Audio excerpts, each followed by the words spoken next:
Morning to all of you. I hope आप सभी के प्रिपरेशन जो है फॉर सितंबर अपकमिंग एग्जामिनेशंस बहुत अच्छे से चल रहे हैं और उसको और अच्छा करने के लिए आज का ये वीडियो मैंने क्लोजर प्रॉपर्टी पे बनाया है, जो बहुत लर्नर्स की डिमांड आ रहे हैं कि इस पर उनको बहुत कंफ्यूजन हो रहे हैं सॉल्व होने में। और जैसा कि आपको मैंने पहले ही बताया है, decidability property and closure property is very important for any competitive exams. अगर एनडीए के बाद आपका पीएचडी एंट्रेंस का एग्जाम होने वाला है, उसके बाद आप देखो तो सीएसआईआर या सो अलग अलग यूनिवर्सिटीज के एग्जाम होने वाले हैं, तो आपको क्या करना, बहुत ध्यान से इस वीडियो को पूरा देखिए, लास्ट तक देखिए। उसके बाद अगर आपको कोई डाउट रहेगा तो आप कमेंट सेक्शन में जरूर पूछिएगा। तो चलिए हम अपना सेशन शुरू करते हैं। बट क्लोजर प्रॉपर्टी को शुरू करने से पहले मैं आपको डिसाइडेबिलिटी प्रॉपर्टी एक बार याद कराना चाहूंगी। तो क्या हमने लर्न किया था, मैंने यहाँ पे इसका सिर्फ शॉर्ट ट्रिक्स लिखा है। क्या याद किया था, अभी मैं इसको नहीं भी देखूं और फिर भी आपको इसको बोलना है। कैसे बोलोगे आप कि डिसाइडेबिलिटी प्रॉपर्टी में हमने रेगुलर से स्टार्ट किया था। रेगुलर मीन्स व्हाट, कि रेगुलर स्टूडेंट है जिसको सब कुछ पता है कि उसको क्या क्या स्टेप फॉलो अप करना है। डिसाइडेबिलिटी प्रॉपर्टी में जो आपको पहला है रेगुलर लैंग्वेज, वो हर एक के लिए डिसाइडेबल होगा, उसके लिए कुछ भी वरी करने की आपको जरूरत नहीं है। फिर हमने नेक्स्ट ट्रिक में ये समझा था, जो रिकर्सिव इनरिबल है, जो सबसे लास्ट का कॉलम होता है, उसमें वो हर प्रॉपर्टी के लिए अनडिसाइडेबल है। मतलब वो एक ऐसा इंसान है जो ओपन वर्ल्ड में घूम रहा है, क्योंकि हमने पढ़ा था चॉम्स्की हायरार्की में वो सबसे बाहर है, तो सबसे बाहर है मतलब वो अनडिसाइडेबल है। ठीक है, तो ये दोनों आई होप आपका फिर से रिकॉल हो गया होगा। उसके बाद मैंने आपको नेक्स्ट ट्रिक ये बताया था कि आपको कंटेक्स्ट सेंसिटिव लैंग्वेज और रिकर्सिव दोनों इक्वल होते हैं। दोनों इक्वल मीन्स व्हाट, कि अगर ये किसी के लिए डिसाइडेबल होगा तो ये भी उसके लिए ही डिसाइडेबल होगा। तो हमने इसको ट्रिक से किस तरीके से याद किया था कि आपने एमसीए किया है, एमसीए कर आए, उसका आप ए रिमूव कर दो, इट मीन्स कि एमसी के लिए वो क्या है, डिसाइडेबल है। MC is what, membership and complement. अब यहाँ पे बहुत सारे ऐसे लर्नर्स होते हैं जो बोलते हैं कि मैम सी में हम कॉम्प्लीटनेस एंड कॉन्कैटिनेशन में कंफ्यूज होते हैं। तो मैं आपको फिर से एक बार रिकॉल कराना चाहूंगी कि आपको कॉम्प्लीमेंट याद करना है। क्यों? क्योंकि जो भी क्वेश्चंस आते हैं ना, कॉन्कैटिनेशन और कॉम्प्लीटनेस तो होता ही है, बट कॉम्प्लीमेंट के बहुत क्वेश्चंस पूछे जाते हैं, तो आपको थोड़ा तो ये रोट लर्निंग करना ही पड़ेगा। MC means membership and complement. तो हमारा ये वाला ट्रिक कंप्लीट हो गया। देन फिर हमारा क्या पता, सीएफएल। सीएफएल के लिए मैंने ऑलरेडी आपको बताया, this is the very important, मतलब इसको आप स्टार मार्क कर लो सीएफएल को। सीएफएल के लिए हमें क्या पढ़ा था कि माफ कर दो मेरे से एग्जाम क्लियर नहीं होगा, पर ये स्टेटमेंट यहाँ पे तो मैं नहीं बोलूंगी। क्यों? क्योंकि आप इतना मेहनत करके आ रहे, आपका एग्जाम तो जरूरी क्लियर होगा और आई होप सबका जेआरएफ से क्लियर हो जाए। तो माफ कर दो, तो उसका मैंने क्या बोला था, आप एमईएफ को निकालिए। तो एमईएफ में मेंबरशिप, फिर से मेंबरशिप, एम्प्टीनेस एंड फाइनाइटनेस, इस थिंग के लिए वो डिसाइडेबल होता है। तो हमने यहाँ पे चार चीजें पढ़ लिया, चारों पढ़ लिया। मतलब रेगुलर याद कैसे करना है, regular, CFL, CSL, recursive and recursive enumerable, ये चार हमने किसके लिए याद किया। तो अब यहाँ पे याद करना है, ये चार हमने याद किया डिसाइडेबल के लिए।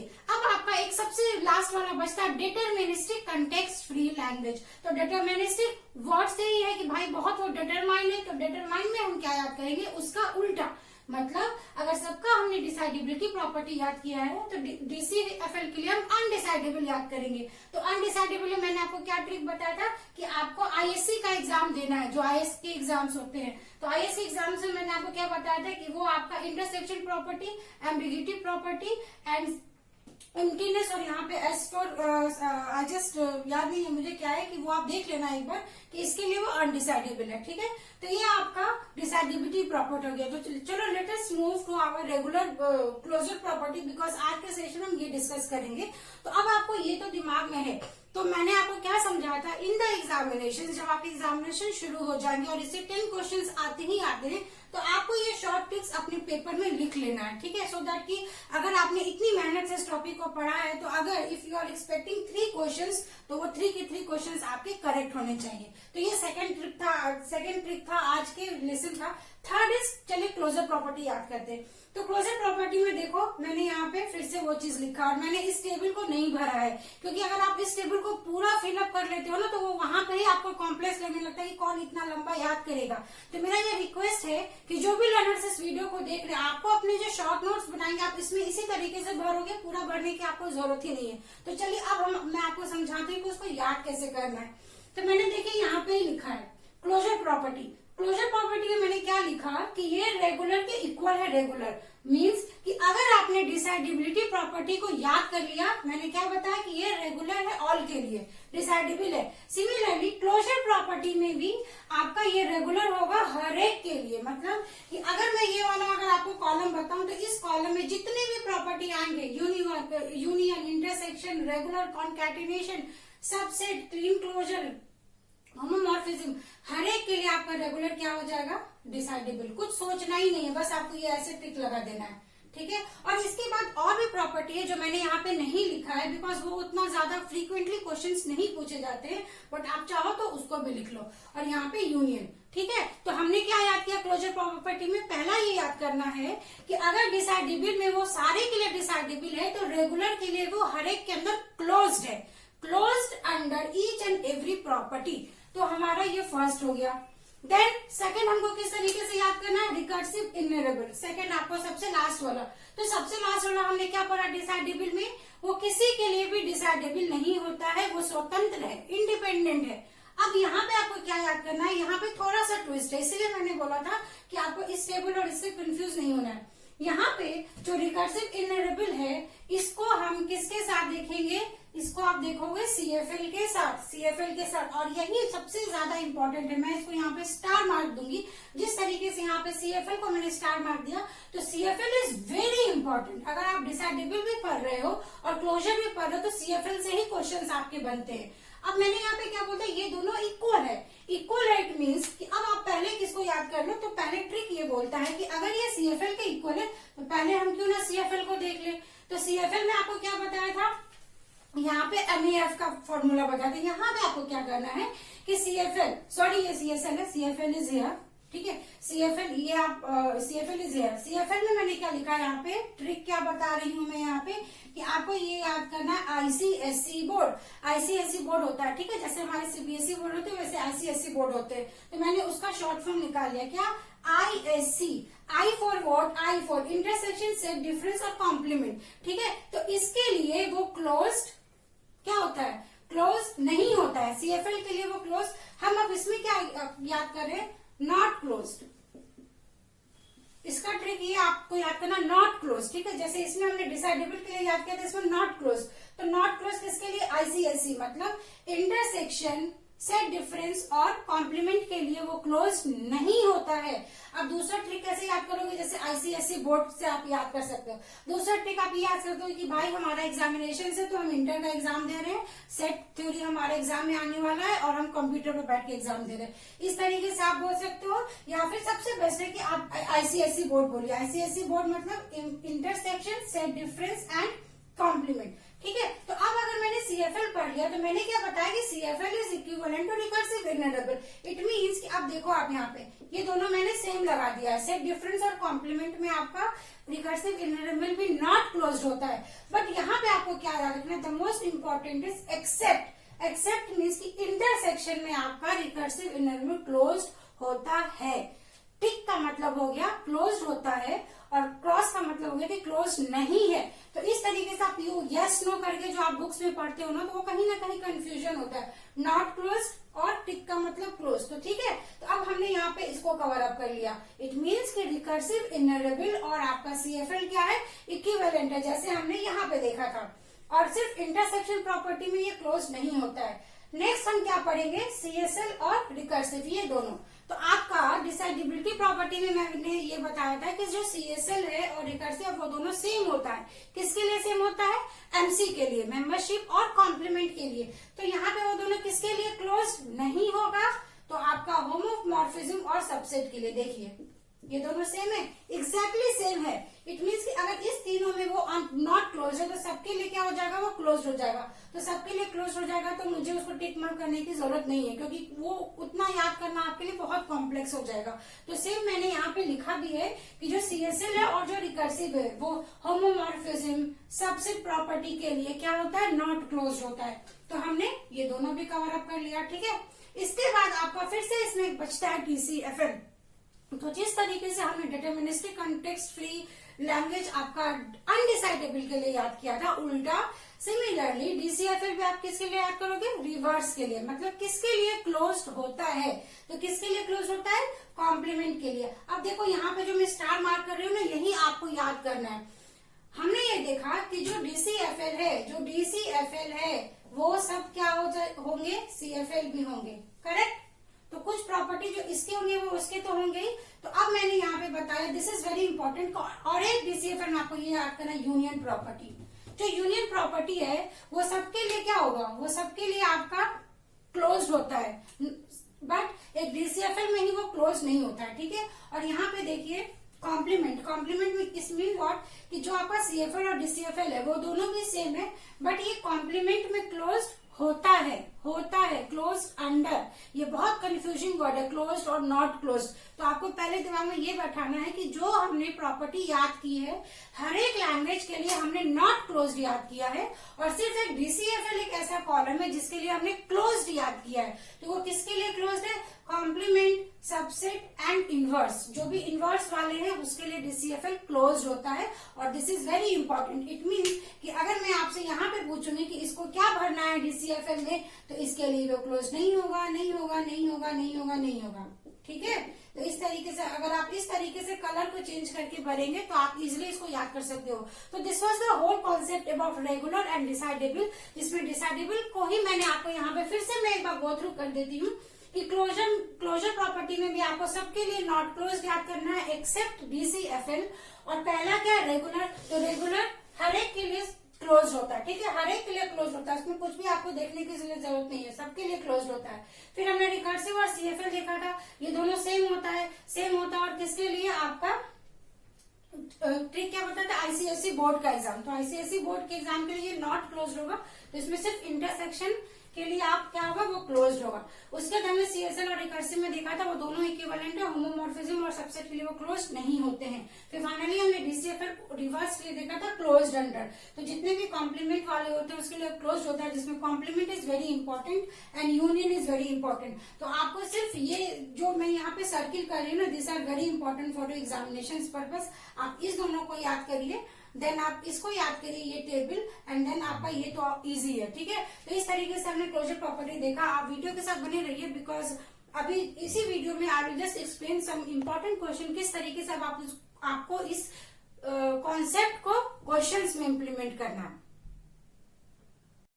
Let's see how we are going to solve questions based on the closure property. तो ये क्वेश्चन देखिए मैंने रिसेंट आपका 2015 से लिया गेट से, करेक्ट। तो किस तरीके से क्वेश्चंस ऑफ क्लोजर प्रॉपर्टी पे आपको सॉल्व करना है, क्यों, क्योंकि और मेरा ये रिक्वेस्ट रहेगा कि जो वीडियो मैंने आज बनाया है डियर फ्रेंड्स, आप जो भी रिवीजन कर रहे हो, डे वाइज आप रिवीजन तो कर ही रहे हो एग्जामिनेशन के लिए। तो अगर आप आज डिसाइडेबल और क्लोजर प्रॉपर्टी को पढ़ा है, वीडियो देखा है, तो आप 1 से 2 घंटा टाइम निकालिए और इसके प्रीवियस ईयर, हार्डली 5 ईयर्स के प्रीवियस ईयर क्वेश्चन को जरूर सॉल्व करिए। देन ओनली आपको ये रहेगा कि हाँ मैंने कॉन्सेप्ट पढ़ा तो मैं क्वेश्चन बना पा रहा हूँ। क्यों, क्योंकि एग्जाम में टेबल बनाना तो आएगा नहीं, आपको इस तरीके से क्वेश्चन आएगा। तो चलिए हम क्वेश्चन देखते हैं।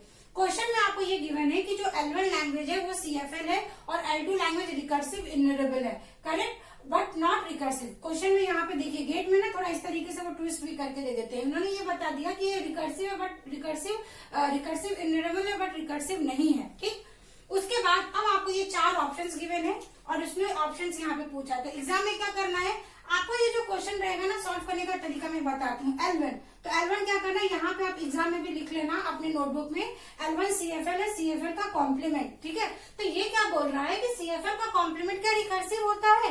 तो हमने क्या याद किया था, CFL क्लोज, ठीक है, क्लोज का प्रॉपर्टी है। तो अब क्लोज सीएफएल में हमने क्या देखा था, आईएससी का एग्जाम, ठीक है। आईएससी का एग्जाम इस तरीके से हमने याद किया था कि इसके लिए वो क्लोज नहीं होता है, तो यहाँ पे आपका क्या आ गया, कॉम्प्लीमेंट। तो यहाँ पे कॉम्प्लीमेंट है, ठीक है। तो यहाँ पे कॉम्प्लीमेंट में हमने क्या पढ़ा था, देखिए कॉम्प्लीमेंट में क्लोज नहीं होता है। तो अब कॉम्प्लीमेंट में अगर वो क्लोज नहीं होता है तो आपका इसका क्या आ जाएगा कि सीएफएल क्या रिकर्सिव है। तो सीएफएल का अगर वो क्लोज नहीं है, इट मीन्स उसका एक हायर वैल्यू ले लेंगे। तो इसका हायर वैल्यू क्या आ जाएगा, CSL। तो अब हमने ये निकाल लिया कि जो L1 कॉम्प्लीमेंट है मतलब CFL का जब आप कॉम्प्लीमेंट लेंगे तो वो CSL होगा, बट क्वेश्चन में तो रिकर्सिव दिया है, तो क्या ये स्टेटमेंट रॉन्ग होगा? तो नहीं। फिर यहाँ पे दूसरा ट्रिक बताती हूँ कि अगर आपको चॉम्स्की हायरार्की याद है तो हमें मालूम है कि अगर कोई लैंग्वेज CSL होता है तो वो रिकर्सिव भी होता है और वो रिकर्सिव इनरेबल भी होगा, और इसके अंदर आपका CFL और DCFL ये भी है। तो अब अगर वो CFL है, मैंने ये बोला कि अगर मेरा कोई लैंग्वेज यहाँ पे है तो क्या वो लैंग्वेज यहाँ पे नहीं है? क्या वो लैंग्वेज यहाँ पे नहीं है? अरे सब जगह है भाई, क्योंकि ये सबसे प्रॉपर्टी है। तो इससे आपको क्या निकल के आया कि ये लैंग्वेज आपका रिकर्सिव भी हो जाएगा और रिकर्सिव इनरेबल भी हो जाएगा। इट मीन्स कि this is what true statement, हमसे ट्रू पूछा है। तो जैसे ही हमने एक निकाला, अब दूसरा एग्जाम में कैसे करना है, जब हमारा ए ट्रू हो गया तो आपका ऑप्शन 3 और ऑप्शन 2 यहाँ से कैंसिल हो जाएगा। तो ये एक ट्रिक आपको समझ में आई। अब क्वेश्चन में पूछता है ए ओनली और डी, तो क्या मुझे इसको चेक करने की जरूरत है एग्जामिनेशन से? भाई जरूरत ही नहीं है, क्योंकि ऑप्शन में ही नहीं है। तो अब मैं ऑप्शंस किसको उठा के देखूंगी? सिर्फ लास्ट वाले को। तो अब देखिए, अभी हमने यहाँ पे निकाला है कि जो इसका कॉम्प्लीमेंट है वो क्या है? CSL है, या कुछ भी ले लो आप, CSL है और उसका यूनियन किससे करना है? L2 से। तो L2 क्या गिवन है आपका? रिकर्सिव इनरेबल। तो रिकर्सिव इनरेबल है। अभी हमने ये पढ़ा कि जो CSL है उसको आप रिकर्सिव इनरेबल सबसे हाईएस्ट पावर वाला भी लिख सकते हो। तो इसका अगर आप खुद से यूनियन लेंगे तो ये क्या हो जाएगा? रिकर्सिव इनरेबल। हेंस ये वाला भी ट्रू है, इसलिए आपका ये ऑप्शन ट्रू होगा। तो आई होप जो भी लर्नर्स इस वीडियो को देख रहे हैं बहुत ध्यान से समझिए कि टेबल को याद करना पहले इम्पोर्टेंट है, बट याद करने के लिए भी उसको आपको समझ के याद करना पड़ेगा और इस तरीके से क्वेश्चन सॉल्व करने पड़ेंगे। तो ये मैंने आपको एक छोटा सा एग्जांपल दिया कि किस तरीके से आपको एग्जामिनेशंस में अटेम्प्ट करना है। बट चलिए मैं आपको ये दोनों भी समझा देती हूँ, ठीक है? तो ये इसका ऑप्शन तो ये हो जाएगा। अब यहाँ पे इसने क्या बोला? L1 का कॉम्प्लीमेंट, तो हमने यहाँ पे अभी सॉल्व किया है कि ये आपका CFL है, तो भाई ये स्टेटमेंट तो फॉल्स है।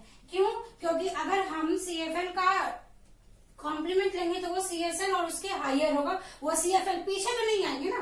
अगर सिंपल सी बात है, अगर मैं आपसे ये पूछूं कि जो मेरा एक लैंग्वेज यहाँ पे सपोज मेरा एक लैंग्वेज यहाँ पे है रिकर्सिव में है, तो क्या वो यहाँ पे होना कंपलसरी है? नहीं कंपलसरी है। क्यों? क्योंकि हम वो सेट थोड़ी से पढ़ कर आ रहे हैं कि ये आपका बड़ा सेट है, अगर कोई यहाँ पे है तो यहाँ पे होना कंपलसरी नहीं है, इसलिए आपका ये वाला स्टेटमेंट फॉल्स हो जाएगा। और L2 इज रिकर्सिव, ठीक है, ये तो रिकर्सिव ऑलरेडी आपको गिवन है। इसका कॉम्प्लीमेंट क्या रिकर्सिव होगा? तो रिकर्सिव में देखिए कॉम्प्लीमेंट का तो कोई हम लोग बात ही नहीं करते, तो हाँ ये होगा, मतलब ये वाला भी आपका ट्रू है। बट इसका ऑप्शन क्या हो जाएगा? ये। तो चलिए हम आपको एक दूसरा क्वेश्चन बताते हैं। ये this was I have taken from GATE 2015। इस तरीके से आपको सॉल्व करना था। Let us see another example. This question I have taken from GATE 2016। तो देखिए, हर रिसेंट ईयर का अगर आप क्वेश्चन उठा के देखेंगे तो फ्रिक्वेंटली से क्वेश्चंस पूछे जाते हैं गेट में भी और नेट के लिए, इसलिए ये वीडियो आप सबके लिए इंपॉर्टेंट है जो भी लर्नर्स कंप्यूटर साइंस एस्पिरेंट्स है, ठीक है, किसी भी कॉम्पिटेटिव एग्जामिनेशन के लिए। तो लेट अस सी इस तरीके के क्वेश्चंस को फिर से कैसे सॉल्व करना है। तो हमने टेबल याद कर लिया, ठीक है। अब टेबल क्वेश्चन में इन्होंने ये देखा कि आपको इन्होंने लैंग्वेज बता दिया कि L1, L2, L3, L4 is this language. आपका ट्रू कौन सा? ये ऑप्शंस गिवन है, ठीक है। अब क्वेश्चन का मैं दूसरा ट्रिक बताती हूँ कि एग्जाम में आपको कैसे अपियर होना है। एकदम ओपन माइंड से अपियर होना है और आप पहले ऑप्शन को देखो। ऑप्शन को आप देखेंगे तो यहाँ पे देखिए, क्या मुझे ऑप्शन 1 को चेक करने की जरूरत है? नहीं है, क्योंकि वो 4 ऑप्शन में है। और अगर आप इस स्ट्रेटेजी से सॉल्व करेंगे पेपर 1 को, आई रिपीट, जो भी यूजीसी नेट एस्पिरेंट्स इस वीडियो को देख रहे हैं, पेपर 1 को आपको इसी तरीके से इलिमिनेशन मेथड से सॉल्व करना है। पहले क्वेश्चन को मतलब आप 2 से 3 सेकंड का टाइम दीजिए आंसर्स को देखने में। तो अगर यहाँ पे मुझे 1 मिल गया तो मैं आंख बंद करूंगी और इसको मैं लगा दूंगी ट्रू स्टेटमेंट। उसका मुझे कुछ सोचना ही नहीं है, ठीक है। अब आप देखो, अब मैंने क्या बोला था आपको सेकंड की CFL बहुत बार क्वेश्चन में पूछा जाता है, इसीलिए अगर आप जब एग्जामिनेशंस में बैठेंगे तो फटाफट डिसाइडेबिलिटी प्रॉपर्टी और क्लोजर प्रॉपर्टी का आप CFL का लिख लेना एग्जाम में। तो CFL का हमने क्या देखा था कि इंटर ISC बोर्ड, ठीक है, ISC बोर्ड मतलब ISC बोर्ड, ठीक है, आपका सेट डिफरेंस, इंटरसेक्शन और कॉम्प्लीमेंट के लिए वो क्लोज नहीं होता है। तो अब यहाँ पे मैंने लिखा भी है क्लोज नहीं होता है। तो अब यहाँ पे आप देखो, सपोज मैंने लास्ट वाला ले लिया तो L1 क्या बोलता है? L1 इज रेगुलर, ठीक है, मैं यहाँ पे लिखती हूँ L1 क्या है? रेगुलर। आपको एग्जाम में ऐसे लिखना है, रेगुलर लिख लिया मैंने, रेगुलर का यूनियन करना है L2 से, तो L2 मतलब CFL, ठीक है, CFL का कॉम्प्लीमेंट। अभी हमने देखा कि अगर आप CFL का कॉम्प्लीमेंट लेंगे तो ये आपको CSL देगा, ये आपको रिकर्सिव देगा और ये आपको रिकर्सिव इन्यूमरेबल देगा। तो रेगुलर लैंग्वेज का अगर आप किसी से यूनियन करेंगे तो वो खुद से वो आपका क्या हो जाएगा? ये वाला लैंग्वेज ही होगा। हाईएस्ट लैंग्वेज को आपको लेना है, हाईएस्ट, आई रिपीट, हाईएस्ट को लेना है। तो यहाँ पे आप देखो, मैंने यहाँ पे ये स्टार मार्क किया है। स्टार मार्क मीन्स कि कोई भी लैंग्वेज गिवन है उसका अगर आप यूनियन और इंटरसेक्शन अगर रेगुलर से करेंगे तो ये यहाँ पे एक मिस्टेक है। अगर आप रेगुलर से करेंगे, ठीक है, तो रेगुलर से करने का मतलब ये आपका हर एक में क्या हो जाएगा? क्लोज हो जाएगा। तो आप उसको सही कर लेना। प्रीवियस वीडियो में मैंने यहाँ पे क्रॉस लिखा था, बट ये वाला जो है, दिस इज द रो, ये दोनों रो आपका हर एक के लिए क्या हो जाएगा? होल्ड करेगा प्रॉपर्टी। तो हमने यहाँ पे ये देखा, तो इसने क्या पूछा? क्या CFL है? अरे भाई CFL नहीं है, तो ये आपका स्टेटमेंट क्या हो गया? फॉल्स हो गया। तो जैसे ही ये स्टेटमेंट फॉल्स हुआ तो आपका यहाँ से ये ऑप्शन क्या हो जाएगा? कैंसिल हो जाएगा, ठीक है। और 4 हो गया, ये कैंसिल हो गया। उसके बाद हम कोई दूसरा उठा लेते हैं। अब देखिए यहाँ पे सपोज मैंने थर्ड वाला ले लिया, तो L1 का Kleene closure. Kleene closure means कि रेगुलर का फिर से आपको क्लीन क्लोजर लेना है, इंटरसेक्शन लेना है L2 से, मतलब CFL से। तो रेगुलर क्या पढ़ा था हमने कि वो हर एक के लिए क्लोज होता है। तो रेगुलर क्या हो गया? रेगुलर क्लोज हो गया, मतलब ये रेगुलर ही रहेगा और इसका इंटरसेक्शन CFL दिया है। तो रेगुलर का अगर आप, अभी हमने देखा यूनियन, अभी हमने क्या बताया आपको? इंटरसेक्शन। तो अगर इंटरसेक्शन भी अगर आप करेंगे रेगुलर का किसी से, तो वो सेम इटसेल्फ वही वाला लैंग्वेज होगा, मतलब हाईएस्ट वाला। तो क्या ये CFL है? हाँ, ये CFL है। तो ये हमारा ट्रू हो गया। तो जैसे ही ये ट्रू हुआ तो अब आप देखो 1-3, तो 1-3 मीन्स ये वाला ऑप्शन आपका कैंसिल हो गया, ठीक है। तो अब यहाँ पे 1-3 है और यहाँ पे 2-3, तो आपको ये 2 वाला भी सॉल्व करना पड़ेगा। बट ट्रिक ये था कि आपको 3 तो हमने सॉल्व कर लिया, आपको तो मैं यहाँ पे एक्सप्लेन कर रही हूँ। बट अगर आप यहाँ पे ऑप्शंस को देखते तो यहाँ पे 1-3 सेम है और यहाँ पे 1 सेम है, तो आप 2-3 में से 2 को उठा लेते। पहले 2 को, समझ रहे एग्जाम में कैसे सॉल्व करना, पहले 2 को उठाना चाहिए था। तो अब यहाँ पे हम देख लेते हैं ये, तो हमने अभी देखा ये L2 क्या है? हमारा CFL है। तो फिर से CFL का कॉम्प्लीमेंट करिए किसके साथ?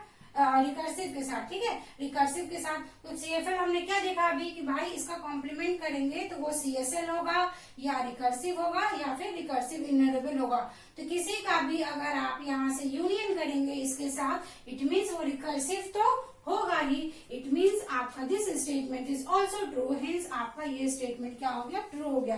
तो this was all about today's videos, जिसमें हमने ये देखा कि आपको डिसाइडेबिलिटी प्रॉपर्टी का टेबल याद करना है, क्लोजर प्रॉपर्टी का टेबल याद करना और टेबल को खुद से डिजाइन करना है। सी, आपको बहुत सारे ऐसे सोर्स मिल जाएंगे जहां से आप ये टेबल को डाउनलोड करके पढ़ रहे हो, बट वो कभी नहीं याद होगा। आई रिपीट, वो आप कभी नहीं याद कर सकते जब तक कि आप इसको खुद से ना टिक मार्क करो और आप अपने शॉर्ट नोट्स ना बनाओ, करेक्ट। और इस तरीके से जो ट्रिक बताया है, आप उस ट्रिक को एक बार, मतलब वीडियो अगर आपको एक बार में नहीं समझ में आ रहा है तो आप वीडियो को दोबारा देखिए, 3 बार देखिए, बट आप मुझसे प्रॉमिस जरूर करिए कि जो मैंने इतनी मेहनत की है डिसाइडेबिलिटी और क्लोजर प्रॉपर्टी का वीडियो बनाने के लिए, आपको क्या करना है, थोड़ा सा टाइम निकाल के दोनों प्रॉपर्टी को आज रिवाइज करिए और उस पर बेस्ट प्रीवियस ईयर के क्वेश्चन को सॉल्व करिए। Because this is the way आपको किस तरीके से एग्जाम में हर एक वर्ड के नीचे उसको लिखना है, प्रॉपर्टी को दिमाग में रखना है और इलिमिनेशन मेथड से सॉल्व करना है। आई होप जो भी लर्नर्स इस वीडियो को देख रहे हैं, अगर अभी तक उनको टेरर था कि this is the very tough concept, तो उनको कहीं ना कहीं थोड़ा इजी लगा होगा मेरे वीडियो को देख के। तो अगर आपको वीडियो अच्छा लग रहा तो एक लाइक तो बनता ही है, सो दैट मुझे भी ये फील हो कि मैंने इतना अगर टाइम इसमें इन्वेस्ट किया तो एटलीस्ट कुछ तो पॉजिटिव फीडबैक आपकी तरफ से भी मिलना चाहिए। विद दीज वर्ड्स, अगर ये वीडियो आपको अच्छा लगा तो आप लाइक करें, कमेंट करें और ज्यादा से ज्यादा शेयर करें। और अगर आप कंप्यूटर साइंस से रिलेटेड है तो मैं आपसे ये भी जरूर बोलूंगी कि if you are watching the video for the first time, to subscribe my channel. Thanks for watching, happy learning, stay tuned.